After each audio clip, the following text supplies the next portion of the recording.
At one stage in her life, our next guest was a solo mother of 6 on a benefit. Now she is a successful international speaker, prolific author and a time management consultant as well. Robyn Pearce, welcome to the show. Thanks very much, Mel. So you've become a successful corporate. What did you change? I had quite a bit to change, actually, because my time management skills were all over the place. But a friend said to me one day, after I'd done the solo mother thing and I'd ended up in Auckland selling real estate, he said, "Oh, for goodness sakes, Robbie, go and get a decent diary." And that was the beginning of it. So I started learning for myself, and to my surprise, people started asking me for help a few years later. Actually, that's a very good starting point, a decent diary. Yes. That's very good advice. When it comes to our money, I mean, what can we do to be more organised? There are so many things we could talk about, but I think the most important thing would be about keeping it simple. Yes. And having simple systems.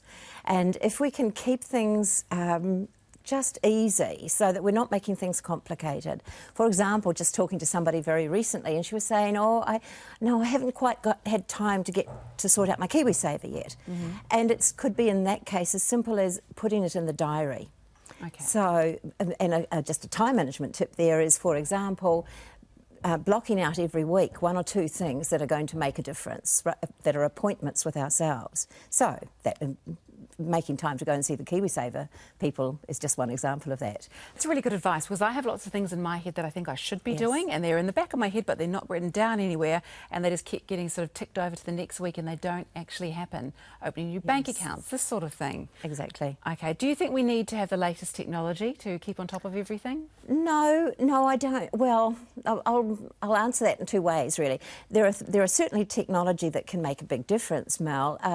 Online banking is really great. Yeah. Another simple little system would be with our email system is having folders. So, for example, I have one folder that's the bills to pay, because so often bills come in the mail these days, in the email these days. I have one that's paid. I have another one for donations. So when I'm putting my taxes together for the accountant, I can just quickly find the things. It's keeping things simple. So they come into your email account and you just move them straight into these folders. Yes. So, for example, and that's about using rules. On my website, which is gettingagrip.com, I've got quite a few articles there in the blog section. One of them is how to keep your inbox empty, and that's about how to use rules to do this kind of thing. So it's automatically filed. My power bill, my water bill, my credit card bill, they're automatically filed, but they stay unread.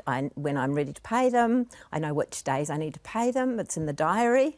It's all those simple systems again. And then when I've paid them, I just click and drag into the paid folder. Oh, I love you. You really quite inspire me, actually. Oh, thank you. I have set up some in my inbox, but I don't actually check them. So this is the problem. I've got these different folders, but I don't put things in them, or I don't check them. Do you run with a phone diary, or do you have a written diary, like an actual hard diary? I'm going to sound like a Luddite here, but I love my paper diary. Okay. And it's really interesting. There is no one right answer, though, because if you're in a really large corporate, you do need to be working with your Outlook. But for myself, I don't have a lot of people that have to access my diary, so I just really prefer my paper diary. I can get the diary items in much faster than anyone on an electronic system. Excellent. I like the way you think. You're a lady after my own heart. Good. Well, it's been an absolute pleasure talking with you, and I'm going to go home and set up my inbox so it works to my advantage, shall we say, and I'll read the things that come in. You would hate my inbox. It's got 287 unread emails at the moment. Thank you so much. My pleasure, Mel.